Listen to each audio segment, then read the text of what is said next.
This evening, we're going to go to one of the pastimes that Krishna performed shortly after he began taking care of the calves. He began taking care of the calves when he was a little over 3 years. And because Vatsa means calf, but there was a calf that was imitating a real calf, exactly a demon, who assumed the form of a calf, and his intention was to kill Krishna. There's a nice teaching found in the writings of Bhaktivinoda Thakur. You know who is Bhaktivinoda Thakur, right? Our host and hostess. You know who is Bhaktivinoda Thakur? Okay. One of his books is Sri Chaitanya Shikshamrita, and he describes in that book there are two types of Krishna's activities: his eternal activities and his occasional activities. Some occasional activities include leaving Vrindavan to go to Mathura, then his going to Dwarka, then his returning to Vrindavan, his killing of various demons, and so forth. He writes, these pastimes are very useful for an aspiring devotee. You know, sadhakas, aspiring devotees. Practicing devotees, or sadhakas, understand these occasional pastimes to be like negatively tinted reflections of the eternal pastimes. And such sincere devotees hope that by the influence of understanding the purpose of Krishna's performance of different occasional pastimes, their own various anarthas or unwanted material contaminations will be destroyed. I mean, this is a shortened version of something that's much more elaborate. And the summary is, by remembering these pastimes, the devotees hope to or aspire to destroy their own impurities, demoniac mentalities, etc. He goes on. For example, the Kaliya snake, the personification of malice, polluted the Jamuna waters, which are spiritual liquid. The Lord tortured and banished him. That's in another book, Krishna Samhita. The formidable forest fire, the form of quarrel amongst Vaishnava Sampradayas, was swallowed by the Lord in order to protect the land of Braja. Now, from this other book, Chaitanya Shikshamrita, the first forest fire represents hatred and arguments between Vaishnavas or different religions, and disrespecting each other's deities. It can also represent any type of clash or conflict. The second forest fire represents the attack of atheism and other antagonistic philosophies on Krishna consciousness. Now, this is a simplification of what he's written. The understanding is these occasional pastimes have some special purpose for those that are not fixed in their devotional life. And it's Krishna's way through pastime of helping to eradicate those shortcomings within ourselves.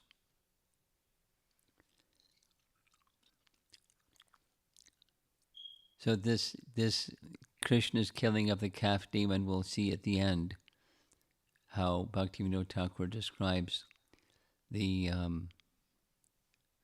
deception is essentially the characteristic that Vatsasura represents, because he was a demon playing as if he was an innocent calf, but his intention was to kill Krishna. So deception with evil intent. When Krishna became a little bit older than 3 years old, 3 years, 4 months is when they moved. The Brijbasis moved from Gokul to the other side of the river Jamuna to Vrindavan forest. And shortly after that is when he began taking care of the calves. And here's an interesting explanation. The sequence of events in Mahavan, that's Mahavan is when he was on the eastern side of the river Jamuna in Gokul. In the sequence, killing Putana, breaking the cart, the name-giving ceremony, crawling, walking, killing Trinavarta, first showing the universal form. That's when he was yawning, and Mother Jasoda looked in his mouth and she saw the universal form.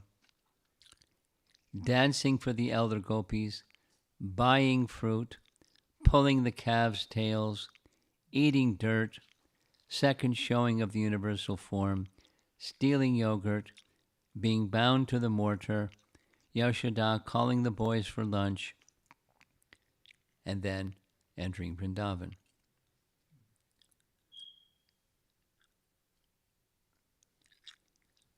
Now he's in Vrindavan, and the pastimes in Vrindavan begin.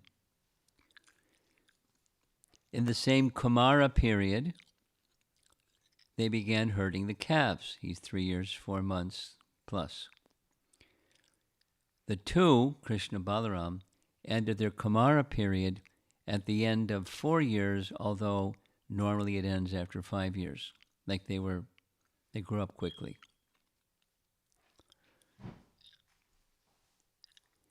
In Vrindavan, they continued their Kumara period for 1.5 years. Since the stealing of the calves by Brahma took place within this period as well. In this way, Krishna and Balaram passed their Kumara age in Braja by engaging in activities of childish play. So what happened at the end of his 4th year,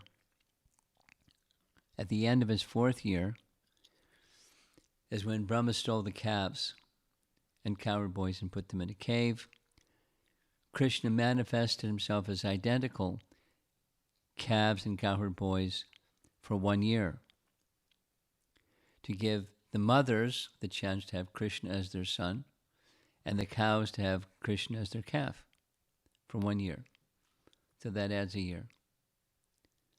So 4 years plus 1 year is 5 years. And then he moves into the next age, the Poganda age. When Balaram and Krishna attained the age of Poganda, while living in Vrindavan, the cowherd men allowed them to take up the task of tending the cows. So tending the cows begins at 6, and the first tending the cows pastime where he's killing a demon is Denuka, which we discussed 2 days ago. Krishna and Balaram, the Supreme Personalities of Godhead, who maintain the entire creation, now took charge of the calves, as if cowherd boys. So they're between 3 and 4. They had a busy period of time. Not far away from their residential quarters, within calling distance from their homes, both Krishna and Balaram, equipped with all kinds of playthings. Their playthings are different than what most children have, especially modern children. Flutes, canes, horns, veenas, balls, slings for throwing bilava and amalaki fruits a great distance, and other objects, played with other cowherd boys as they began to tend the small calves. So you see them in their playful activities in that little drawing there. Sometimes Krishna and Balaram would play their flutes. Sometimes they would throw ropes and stones devised for getting fruits from the trees. Sometimes they would throw only stones, and sometimes their ankle bells tinkling, they would play football with fruits like Baal and Amalaki. Sometimes they would cover themselves with blankets and imitate cows and bulls and fight with one another, roaring loudly. And sometimes they would imitate the voices of animals.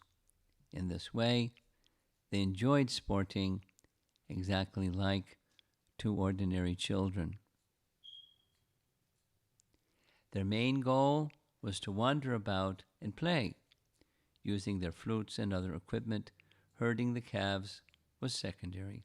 We've mentioned this many times with his childhood pastimes with the cowherd boys.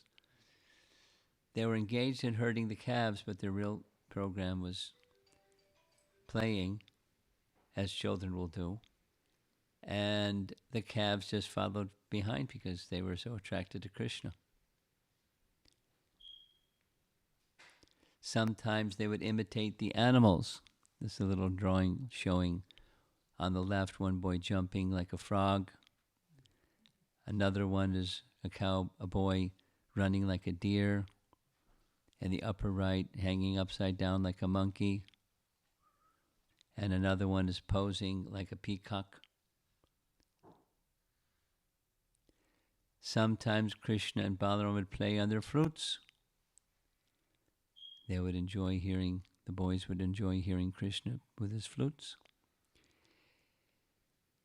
Now, we're going to Mathura, where Kamsa is contemplating killing Krishna. And he has a certain mood when he sent Vatsasura to kill Krishna.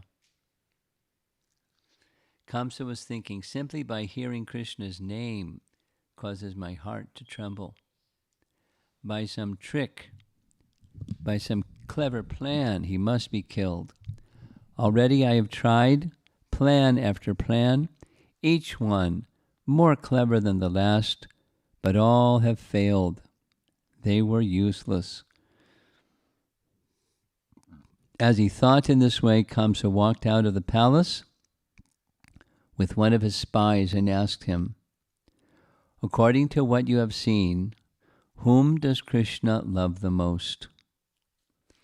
The spy reported, Lord, that's Kamsa, I think Krishna is most filled with love for his calves. At this age, that's his absorption. Kamsa then ordered, now return to your home. Kamsa then turned to another attendant, summoned Vatsasura. With his great power, he places even the demigod, Indra, in distress. He makes Indra appear as insignificant as a drop of water. Because of many others surrounding him, Kamsa had whispered these words of praise. Vatsasura soon arrived, and Kamsa greeted him as if a son. Dear child, Vatsasura, please go to Nanda's village of Braja. Approach Nanda's small son as he herds the calves. Then, yourself assuming the form of a calf, attack Nanda's son, affirming his obedience by saying, as the king commands, so I will act. Vatsasura went off to the Jamuna banks. That day, when Rama and Krishna, along with their playmates, were tending the calves on the bank of the river Yamuna, another demon arrived there, desiring to kill them. And Jiva Goswami writes, when As he herded the calves, Vraja's Prince Krishna saw him. Krishna thought Vatsasura was like a poisonous snake. He wasn't tricked at all. When the personality of Godhead saw that the demon had assumed the form of a calf and entered among the group of other calves, he pointed out to Baladev, "Here's another demon." And then Jiva Goswami describes more of the exchange as follows. Observing Vatsasura accompany the calves as it should be they sniffed the sweet aromas as they wandered among the grass, Vraja's Prince Krishna said to his elder brother Balaram, "Big brother, which calf is that? I don't know that calf. That calf was not with us in the morning." Balaram replied, "Indeed, brother, that calf was not here then. It was not here." Krishna then said, "Tell me about that calf." Balaram said, "I think that calf is dangerous." Krishna said, "Older brother, is that calf a demon?" Balaram said, "Yes, he must be. He stares at us with hate-filled eyes." Krishna said, "If you command, I will kill this demon." Balaram said, I feel people will criticize you, saying that you've killed a calf and have thereby committed a sin." Krishna said, "If at the moment of his death this creature manifests his true, original form as a demon, then no one will criticize me." Balaram joyfully said, "Oh, crusher of hate-filled demons, slowly approach this treacherous demon." So that's what Krishna did. Krishna called all the calves close with a stuttering sound and relieved the itching on their throats and bellies, playing and singing all the while. Thinking that he had obtained his opportunity, the demon, disguised as a calf, approached Krishna to be scratched. Showing an affectionate nature, Krishna acted as if he had no idea of the demon's intentions. Krishna took the calf by its feet and tail and began twirling it around. Krishna twirled the demon's whole body very strongly until the demon was dead. Looked like he's going to smack him against a tree. Krishna threw Vatsasura into the top of a kapita tree, which then fell down along with the body of the demon, who had assumed a great form. So his original demon form is pictured up here on the right side. Krishna killed the demon in such a way as to get the kapita fruits to fall, so that he and Balaram and the other boys could take advantage of the opportunity to eat them. Upon seeing the dead body of the demon, all the cowherd boys exclaimed, "Well done, Krishna. Very good, very good. Thank you." In the upper right, he is slammed against a tree. In the upper planetary system, all the demigods were pleased, and therefore they showered flowers on the Supreme Personality of Godhead. And one of the texts, Kavi Karnapur, wrote a book called Ananda Vrindavan Champu. And Ananda Vrindavan Champu is a book that simply discusses Krishna's Vrindavan pastimes. So he writes, Krishna gave Brahman liberation to Vatsasura, who was a former mystic yogi. The Bhagavatam speaks similarly. Here's the direct quote, Canto 2, Chapter 7. All demoniac personalities, and it lists many, some of our favorite ones. Denuka, Bhakatkeshi, Arishta, Chandora, Mushtika, Kuvalyapida, Elephant Kamsa, Kalyabna, Narakasura, and Pondraka, great marshals like Sharva, the Vidvida monkey, and Balvala, Dantavakra, the seven bulls, Shambhara, Vidurata, and Rukmi, and a long list, etc., would all fight vigorously, either with Lord Hari directly, or with him under his names of Baladev, Arjun, Bhima, etc., and the demons thus killed would attain either impersonal Brahmajyoti or his personal abode in the Vaikuntha planets. Now this is in contrast to demons that may have been killed by other forms, like, for example, all the soldiers in in Lanka that were killed, so many, and their destination wasn't liberation.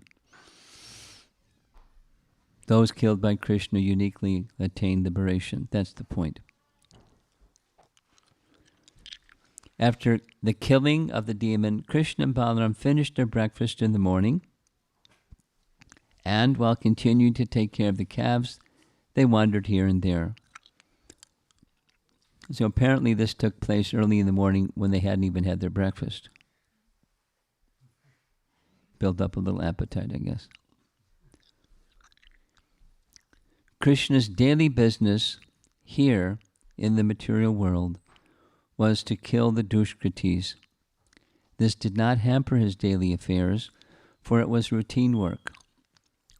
While he tended the calves on the bank of the river Yamuna, 2 or 3 incidents took place every day, and although these were serious, killing the demons one after another appeared to be his daily routine work. And I've mentioned this several times. Commonly it's explained at least 2 a day. And if you take the duration of time that Krishna was in Vrindavan, according to our acharyas, he left Vrindavan, he went to Mathura when he was 11 years, 8 months. So since he started taking care of the calves from 3 years, 4 months, roughly, to 11 years, 8 months, then you add that number of days times 2, and that's how many demons he killed. Now, we only hear about the prominent ones, and occasionally hear about some other names. We don't know who they are because they're not commonly mentioned. They're only rarely mentioned. But it was routine. The way that it's explained, not here but elsewhere, is the boys were so absorbed in playing when they went out with the calves and later with the cows. They were so absorbed in their activities that they would even just forget to stop and have lunch or stop and come back home at the end of the day because they were so immersed in playing. And so it was part of the plan. The first demon would come commonly. Apparently this is before breakfast. So before breakfast is this one. But commonly it's just before lunch. 11 o'clock, the demon would come. There'd be some encounter. When the demon was killed, the boys would smile. Well done, let's have lunch. And then in the evening, it would happen. Some demon, Krishna would kill the demon. Time to go back.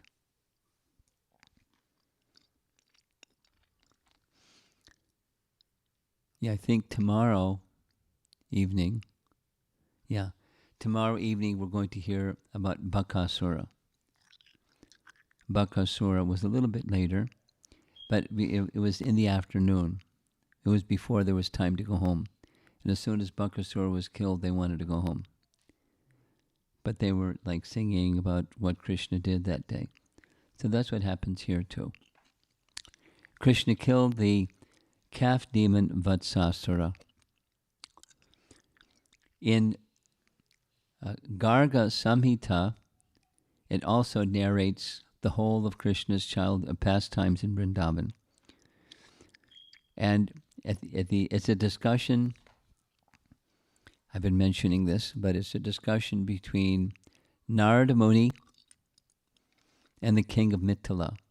Narada Muni is paying a visit, and the king of Mithila, during Krishna's pastimes, during Krishna's period of time, his name was Bahulashva. Krishna actually went to visit Bahulashva. It's in one of the last chapters of the 10th canto. He was in Dwarka, and he was recalling his dear devotee, Bahulashva, thinking, I spent time with so many others, but I didn't get to visit him. So he went all the way from Dwarka to Mithila, which is a long journey, and with his ministers and some military and a whole entourage. And on the way, he stopped in places and cities and states and so forth, giving his association to other devotees. But his real purpose was making his way to visit the king of Mithila. And something very interesting happened when he reached Mithila. The king came out to greet him, but also there was a very exalted Brahmana devotee whose name was Shrutadev. So they both came along with their associates. And they both wanted Krishna to come and stay with them because they hadn't seen him in such a long time. So what did Krishna do? Krishna expanded himself into two Krishnas. And both Krishna and Krishna went to the home of the king and went to the home of the Brahmana and gave his association for some time. Is that sound in the house here? The child? Or it's remote? It's here. Okay. Okay, fine. Fine. So Narada is having this conversation with Bahulashva, and the king, because he has not had the opportunity to be with Krishna, he wants to hear all about Krishna. So Narada is narrating Krishna's pastimes in Vrindavan, one by one, the different pastimes. Not only the killing of demons, but other things that Krishna did. And so he's asking lots of questions about the pastimes, and Narada is giving answers. And one of the questions he asks generally is, who was this particular demon in their previous life? What's their history? So when he comes to Vatsasura, there's this explanation. In his previous life, Vatsasura was a great demon who was named Pramila. And Pramila was the son of Mura. We know who is Mura, right? You know who is Mura? Mura was in the moat surrounding the palace of Narakasura. Narakasura had kidnapped 16,100 princesses and was keeping them in captivity. And there were many, many, many protections around his palace, and one of them was a moat. And within the moat was Mura, giving protection to his superior demon friend, Narakasura. So Krishna went and liberated the princesses and married them. There's the 16,100 queens plus 8.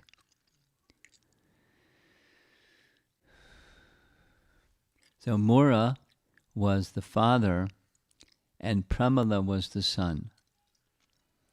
And Pramila was present during his previous life before he became Vatsasura in this life.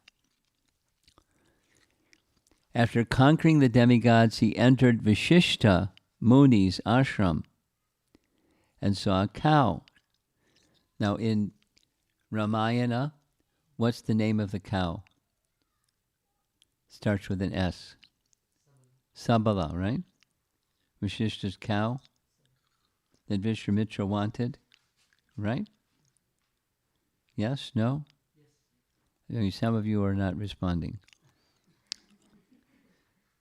It's in Ramayana. Vishwamitra Muni was on tour with his humongous army. He visited the hermitage of Vashishta. Vashishta provided a big feast that was all generated from the body of this cow named Sabala, a wish-fulfilling cow. So here, this is Vashishta with a different name of his cow. Instead of Sabala, the name given here is Nandini. And the demon Pramala desired the cow, Nandini. So he transformed himself into a Brahmana, and as a Brahmana, he begged Vashishta in charity for the cow. As Vashishta, who had divine vision, stood silent, the cow spoke. And Sri Nandini said, "You are a demon, Mura's son, and you have assumed the form of a Brahmana to steal the sage's cow. Therefore, O wicked-hearted one, now you become a calf." The great demon that was Mura's son at once became a calf. He circumambulated Vashishta and the cow, bowed down and said, "Please save me." The cow said, "O great demon, at the end of Dwapara Yuga, when you go among many calves, you will attain liberation." So he was liberated. That's what happened to Vatsasura. He achieved Sayuja. Bhaktivinoda Thakur, now remember from the very beginning, the occasional pastimes, remember those two terms? Nitya and Naimittika. Nitya is eternal, Naimittika is occasional. So the killing of demons is occasional. Taking birth from Mother Jasoda is occasional. So Vatsasura, the calf demon, represents a childish mentality, mischievous and too easily influenced by bad association. This immature mentality in turn gives rise to a type of greediness for sense gratification, through which one becomes absorbed in materialism. Vatsasura represents evils that are peculiar to boyhood. The neophyte is extremely susceptible to such evils. They can only be eliminated by the mercy of Krishna.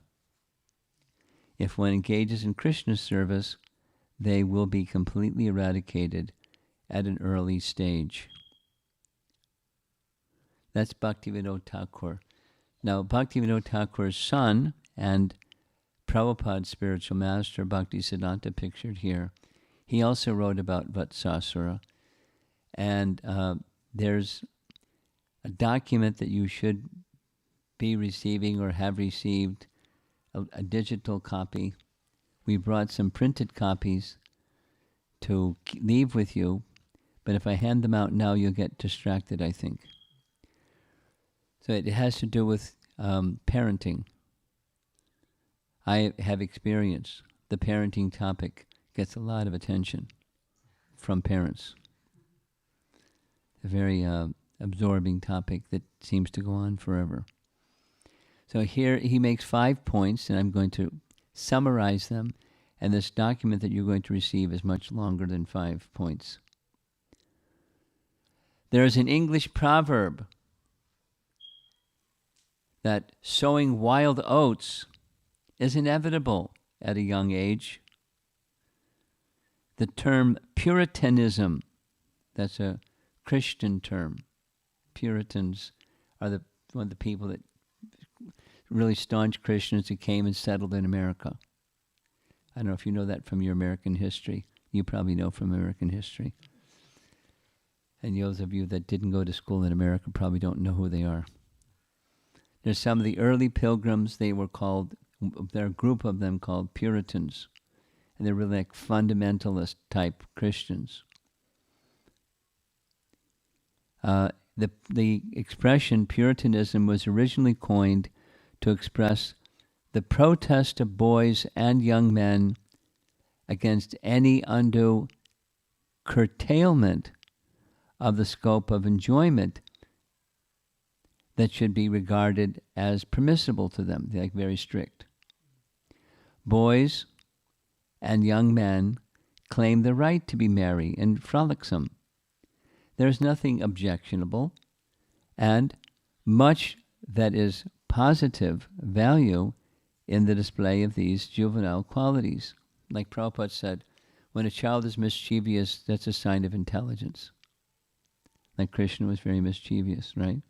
And it's a sign of intelligence. If the attempt be made to stifle the innocent play of the boyish nature under the impression that it is an exhibition of sensuousness, and for that reason it is harmful, as similar conduct on the part of grown-up persons, the result is not assurance but discouragement of juvenile innocence. So he's not. Bhaktisiddhanta was a lifelong brahmachari, but he knew about children, and he's giving some lessons from the Vatsasura, because Vatsa means a calf. Here's the second point. To how to stop people that are children that can become easily misled from being misled. And his answer is, have them become attracted to Krishna. There are indeed black sheep, and these should not be allowed to taint the whole flock. And for this purpose, caretakers with full sense of their delicate responsibility are required to keep watch over them for ensuring the innocence of boyhood and youth without killing their joys. But with every precaution, it has been found impossible to attain this double purpose.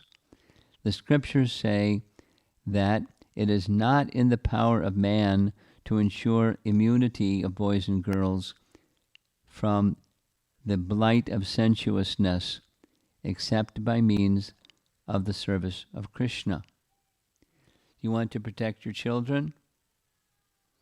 Good luck, because it's rough out there. And so you get overprotective and you'll stifle. And you're underprotective and they're exposed. So what to do? It's a parenting topic. You make sure that Krishna-centered activities are there. This is his perspective. The material ideal of restricting children from enjoyment in youth, which they will be allowed in adulthood, is corrupt. It's not so common in modern times, but he has a long section in this handout that you'll receive where he describes there were a group of people apparently in his time, maybe in Bengal, be very, very strict with your child so that they'll have sensual strength when they're young adults. They can be enjoyers as young adults better if they're sensually curtailed when they're young. So he says that's really a corrupt idea. Then there's the spurious brahmachari ideal is the same. So the spurious brahmachari ideal, as misconceived by worldly supporters, embodies this puritanic outlook. That is, stop frivolous activities in small boys. The scriptures indeed enjoin that everyone should serve Godhead, from the womb. This is the real meaning of brahmacharya. The ascetic practices that have come to attach themselves to the conceptions were interpolated into the scriptures in order to ensure worldly values by this form of empiric method. Now, Bhaktisiddhanta's language is a little stiff, a little tough to go through. I'll read it and then try to simplify. The scheme requires that the laws of the growth of the physical and mental bodies should be observed and followed. Nature is regarded as the kind of mother who favors only her children, who cultivate the filial habit of prying into her secrets. Like, trying to understand God by trying to understand nature, because behind nature is God. And the only way to access God is by prying into nature. So there are some people that think like that. Nature is supposed to be unable to avoid divulging her secrets to her inquisitive children, although she is well aware that her children will exploit this knowledge for troubling her by harnessing her to their service. In other words, it is also assumed to be the duty of the kind mother to consent to put herself in chains in order to minister to the sensuous appetites of her worthier children. Nature is assumed to be able to do good to her children only by submitting to be the victim of their lust. It's the wrong idea. In short, it's a wrong idea to think that the gift that's given to the human form of life, that of intelligence, is meant to pry into the secrets of nature, to exploit nature for furthering one's sensual appetites. And doesn't like that idea. That's not the purpose of mothers, not the purpose of material nature, not the purpose of human form of life. Morality is a valued commodity only on the plane of delusion, but it has no locus standi, no position, on the plane where the conditions of existence are perfect. Now, he's not in favor, say what he is in favor of. What he's in favor of is a life of devotion. What he's not in favor of, a life of utilizing the human form of life, particularly the faculty of inquisitiveness, that is natural in children. Children are very inquisitive. It's natural. It's wholesome. It's good. It's a sign of intelligence. But when it's directed wrongly, it leads to further involvement in its sensuous life, further implication in indulgences, prying into the secrets of nature. Mother Nature is supposed to disclose things, and they turn around and then harness material nature for their sensuous appetites. That's like unwholesome. And then the wholesome is the inquisitiveness into understanding.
to make to do some work for people who are in a more destitute condition. I forget exactly what he said, like a security pack or something like that. Little things that people that are um, in an impoverished condition can use to help themselves. And he has an interest in food for life, not just feeding people, but he understands the difference between food and prasadam. And so his parents are entertaining the idea because of this interest that he has in developing a food for life program and to engage their son in his this helping others on a spiritual platform as well as a material platform propensity. It just came today. So it's really good parenting. He's a really bright kid, and his lights are on, and he's thinking beyond where the other kids his age are thinking. But it's a Krishna centered. They're homeschooling this particular family. His mother's been trained in the Waldorf system, so she does the Waldorf system homeschooling. Anyway, uh, parenting is very challenging. I mean, I'm not a parent, but I have a lot of children, and I see parents going through what they're going through to help their children through growing up in the world, and it's not just in America; it's all parts of the world. Go to China and go to India and some other places, and it's tough. It's tough. It doesn't get easier as the generations go on either. Parenting today is a little simpler than it was, a little more, excuse me, little simpler than it will be in a while. Your children's children are going to have a more difficult time. And they're, as parents, are going to have a more difficult time than you've had. And it's just generationally, it gets more complex. But the principles don't change. So there's this document. You'll get a digital copy, and you can take a printed out copy, go through it. If the shoe fits, wear it. If you find that it's something that may be helpful for you in your service as parents or others that have children difficulties in their situation, you can learn from it, I think. And that's at the end of this whole Vatsasura story.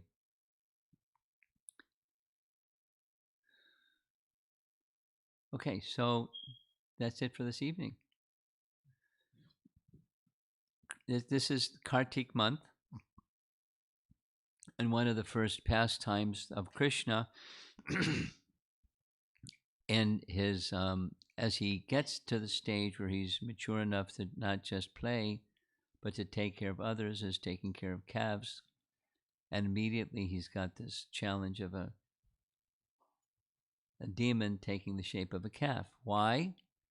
Because Kamsa's spies found out that those most dear to Krishna, he's most attached to the calves, according to the spy's opinion. So let's get him that way.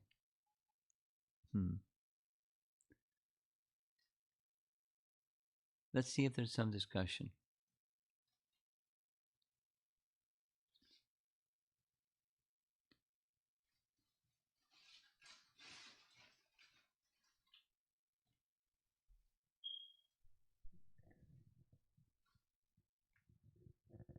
Nothing yet. Let's just, we're very patient. The first question will lead to 3 questions, will lead to 9 questions.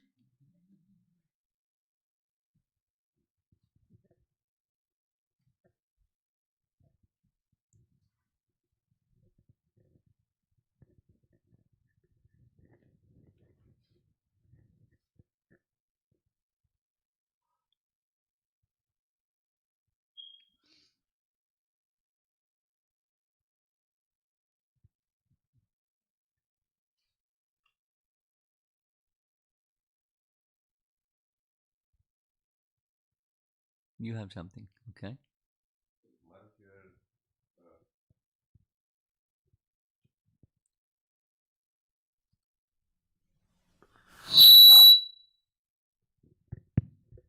you're talking of all the points about how to bring up the children. And it seems like it's like a balance of uh, how we do that. Yeah. Maybe the essence which was being shared seems like whatever tendencies they have, we should be uh, engaging that in Krishna consciousness. In Krishna-centered activity, yeah, Krishna consciousness, yeah. But the other things about the senses and everything that's being talked about, I'm a little confused. How exactly?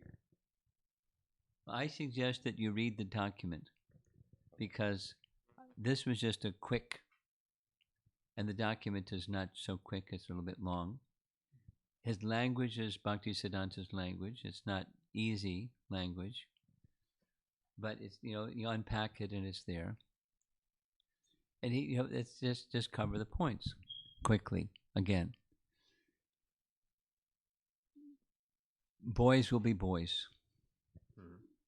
Now, his way of saying it is that the boys have a tendency to sow wild oats, but boys will be boys. That's another. They're just playful, and boys will be boys. You can't expect them to not be boys. And the idea of artificially restraining them for moral good is it'll boomerang. That's unwholesome because their playfulness is wholesome. So then the second point is how to engage that playfulness, make it somehow Krishna centered. Now, easier said than done, but when there's attentiveness from the parent's side to my child is really playful, how do I manage this? It's somehow figure a way to make it Krishna centered. That's the guardian or the adult's purpose. And then another misunderstanding is control the child now so that in their adult stage they can be essentially more powerful. That's treacherous mentality, but apparently some persons think like that. And then the inquisitiveness of a child. It's good, but it can be misdirected.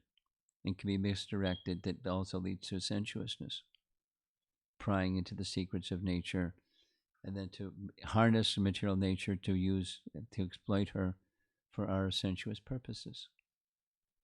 So that's the misuse. And what's the proper use? Inquisitiveness to see, if the spirit of bhakti is there, then how can this be used in service to Krishna? How can that be used in service to Krishna? From the beginning, in childhood, so that's the thoughtfulness in young adulthood and adulthood. It carries on in life. How something can be used, my inquisitiveness or some object or something can be used in service to Krishna. Just like this little example, the boys went out each day with their toys, their paraphernalia. Now, the toys and paraphernalia of children today is different than what Krishna and his cowherd boys had. But the purpose that they had was caring for Krishna. Here's another example. It's different, but the principle is the same. There's devotee couple I know, and he's an IT guy, a really smart IT guy, and he and his wife had 3 boys, and the one boy, the youngest boy, the father said, even we don't understand him. When he says things, it's like really strange. He's just very strange. But he bought a farm, not like a big farm, but a place that's out in the country, so they could learn how to be involved in nature. Because when he was young and wasn't an IT person, he had some experience with agriculture and cows, and they want their children to have that experience. Now, not every devotee couple is going to do that, but they are doing that, and the kids are amazing. They're just amazing. They have 3 goats, and I asked him, why do you keep goats? He said they eat the elderberries or something that grow wild, and so we let them out to chew on the elderberries. And our boys named them, and they're Gopal, Hari, and Madhava or something like that. They said and they're really bright. And the little one, like I was handing out cookies at the end, and his hand is stuck way out. Said, "Do you want 1 or do you want 2?" He said, "I want 5." Said, "I can give you the whole box." He said, "No, I want 5." So he wanted to bring the goats into the program. He's like really wired up little boy, but it's all being directed towards wholesome Krishna-centered activity. He's playful.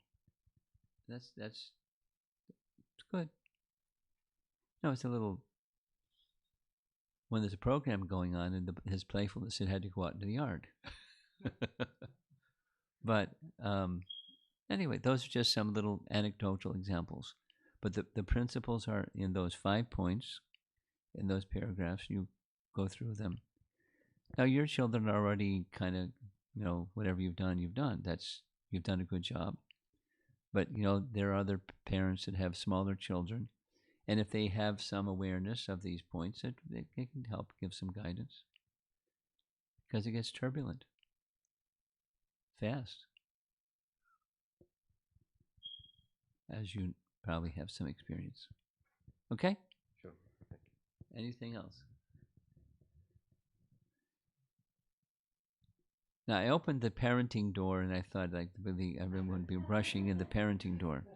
But the story is that the evening is about Krishna's dealing with Vatsasura when herding the calves, sent by Kamsa, not just to trouble Krishna, but to kill Krishna. Okay, there's something. Your daughter.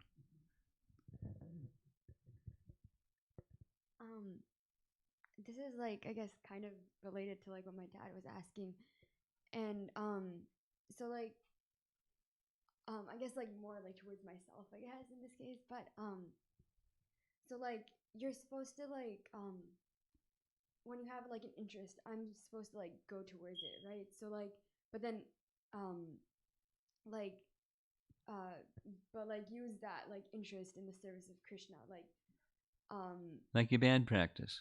yeah. Yeah. Yeah, I mean this is related to that actually. And but like when that like I guess takes time away from like other activities like Coming to the class yeah. on Saturday evening. Yeah, so like I guess like what I'm asking is like is that fine? Like Yeah, that's fine. That's fine. Now, I'll give a little example. Because Janavi Harrison, you know her by name. For those of you who don't, she's a celebrity. She's a young woman now who grew up in the Bhaktivedanta Manor Gurukul, and one of her interests was playing violin. Well, in those days, little children didn't play violins in a Gurukul, but she had an interest in violin, so she became like a really accomplished violinist. And she uses that now as an adult. She's not just a young adult now, she's like a fully matured adult. In her music performances. In her music performances, she's on stage with, big audiences and paying audiences, and she's like a very gifted, creative person. And violin is one of the creative things she does. But she didn't. I mean, there wasn't any discussion about how it got started, other than she had an interest in it. and her parents were supportive of her interest in it, and she's figured out a way how it can be used in service to Krishna.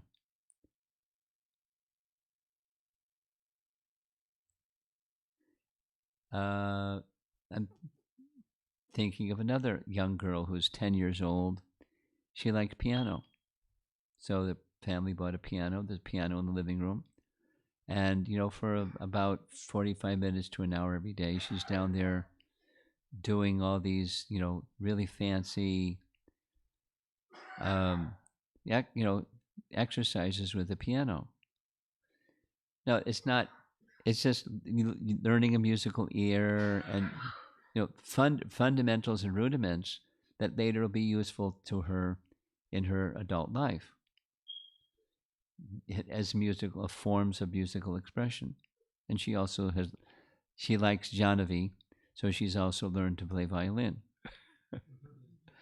And when there's kirtan, there she is playing her violin. And she's learned her tunes there on the keyboard, so she knows how to sing that really complicated melody that she sings. So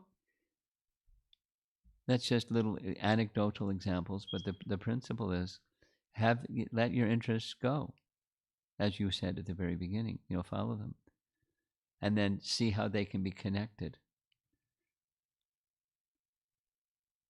And you may not have a clear idea right away, but if that's the spirit, you'll find a way. Where there's a will, there's a way. Same with all this education that you're doing. How much are you going to remember 20 years from now of what you're studying in class today? Probably not too much. But the principle of discipline, etc., etc., etc., you'll use in your adult life. And if your adult life is devotional, you'll find a devotional way to use that discipline and intellectual discerning capacities, as well as some practical profession that you do, whatever that ends up being.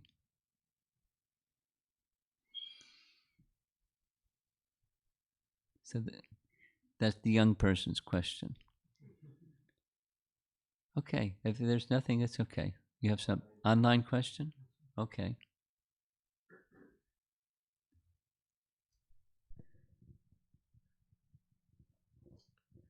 This is from Shalendra Talwar Mataji. She says, when Krishna expanded himself to go to King Bahulashwa and Brahmana, Shruta, yeah. Did everyone present there saw him No. expanding like his military? No. When Krishna expands himself, only the people who he's expanding himself to be with understand that he's with them, and the others don't see what Krishna is doing.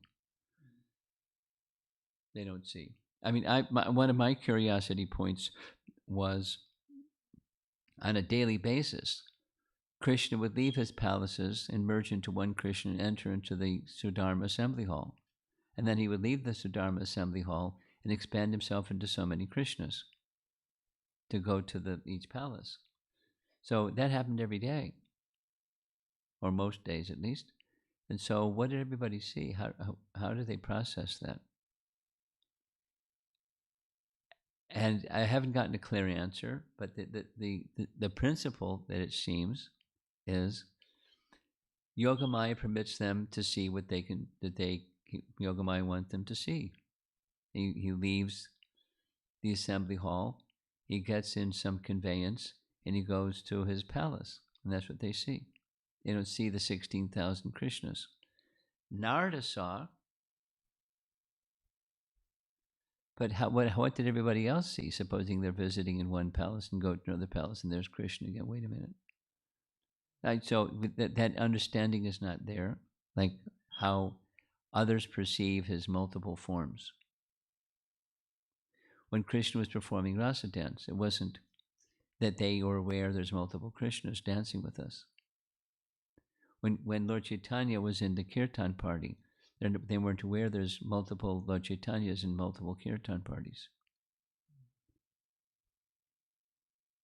When the cowherd boys were having lunch, The cowherd boys were thinking, oh, Krishna's so attached to me, he's only looking at me. It's his unlimited mystic powers that he can give that conception of him.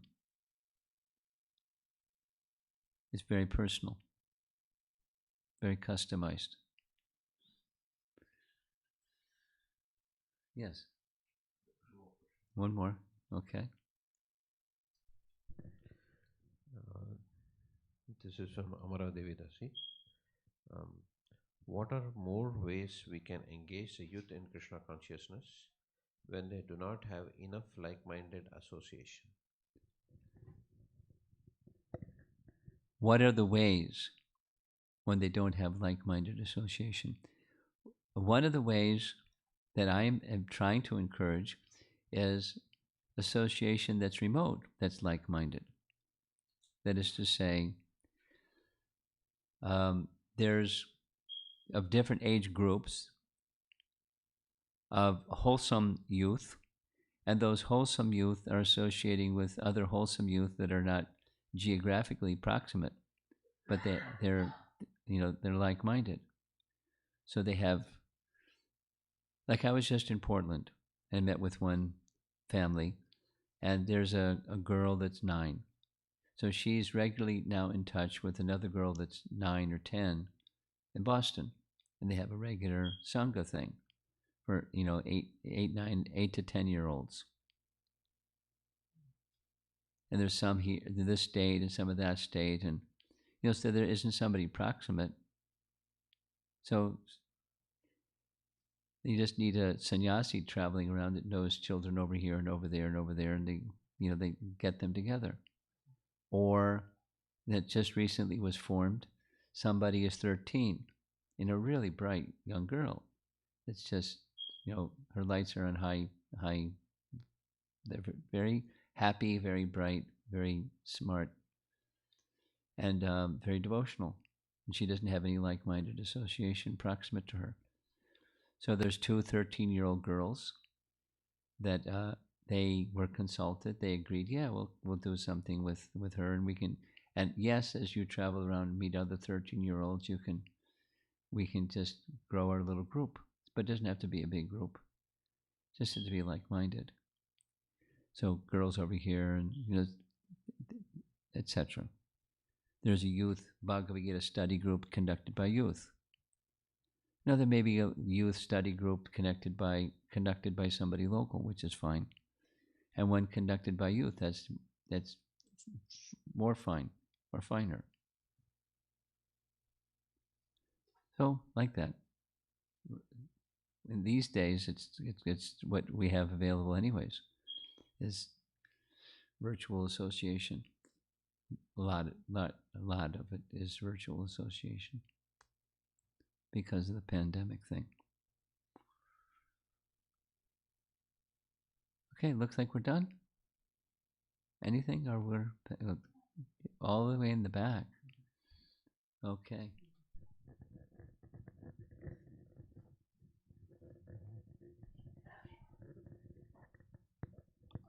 Uh, just for FYI, I really not into the Krishna consciousness, but I just have a in general question and try to understand. Okay, fine. So, do you see Krishna consciousness is a process or a religion? Maybe let me clarify. Like process. You think the question is Krishna consciousness a process, and you think not? Or a religion? You really want? A religion. Is it a process or religion? That's your question? Yeah, maybe let me clarify why I'm. Okay, fine, fine. So, okay, in any other religion there are set of rules. So if you just follow the rules, then you will, at the end of the life, you may reach that eternity or whatever. You do this and you get that. And in the process, it means it's like kind of adoption. You go into that day by day. If you practice, maybe you will get to learn more, and by the end of the life, you may reach the eternity. You understand what I'm trying to say? No. Okay. Okay. You're giving a description of what your understanding of a religion is. You do these things, you get absorbed in these things, you do them regularly, you start to get some understandings, and that's what a religion is. Yeah, but what I'm trying to say is, if there are a set of rules, like Set of rules, got it. so most of the people which I know follow the set of the rules. They don't follow. Oh, means They do or they don't. they do. They do follow. Okay. Okay, set of the rules means it's not about really into the religion. Just follow the rules. So Are you asking, is it a proper understanding of religion? Is there's rules and you follow the rules and you're religious? yeah, That's your question? yeah. I'm trying to understand. Like you see Krishna consciousness is like adoption. Adoption means you have to adapt rather than strictly follow the rules. Day by day, you have to adapt by practicing. Okay, maybe I'm confusing you. Clarification. I mean, let me say back, and we'll have a little dialogue. Maybe you'll get clarification through dialogue. Okay. Prabhupada says the dictionary definition of religion is, quote, a type of faith, unquote. And he doesn't like that definition, a type of faith, because your faith can change, and your faith can change, and your faith can change, and your faith can change. So that's not what religion is. Something is just, that can just whimsically or whatever change. Rather, he says, Prabhupada says, Dharma, as you're saying, is laws given by God. And a religious person follows the laws given by God. Just like the state gives laws, and God gives laws, and a good citizen follows the laws, and a religious person follows the laws given by God. So that's what religion is. Now, Krishna consciousness is not just that. It's there are laws given by God meant to be followed, but it's not just following laws. One can go on following laws and not become Krishna conscious. Because Krishna consciousness, or bhakti, is an affair of the heart, not an affair of obedience to laws. We don't disregard laws, those who are Krishna conscious persons. We don't toss them out. But you know the Bhagavad Gita verse, Sarva Dharmam Prityaja. You know the verse, right? Prityaja means reject. And what do you put in its place? Mamekam Sharanam. That's what Krishna consciousness is. It's a process of surrender, which is obedience, but it's not. It's surrender out of love, not out of, if you don't, you're going to get put in a penalty box, or you're going to go to hell, or you're going to get smacked, or I'm going to slap you, or you go to jail, or something like that. If you don't follow the laws of the state, you go to jail because you're under the state. You can say, I don't care for your laws. Okay, you're in jail. You cannot care for the laws in jail. So it's not like that. Krishna consciousness does acknowledge there's karma, there's laws, and people are to follow them. But Krishna consciousness is more than that. It's a situation of love, where there's loving service in accord with what's pleasing to the beloved. Is that all right? Ah, I'm glad somehow.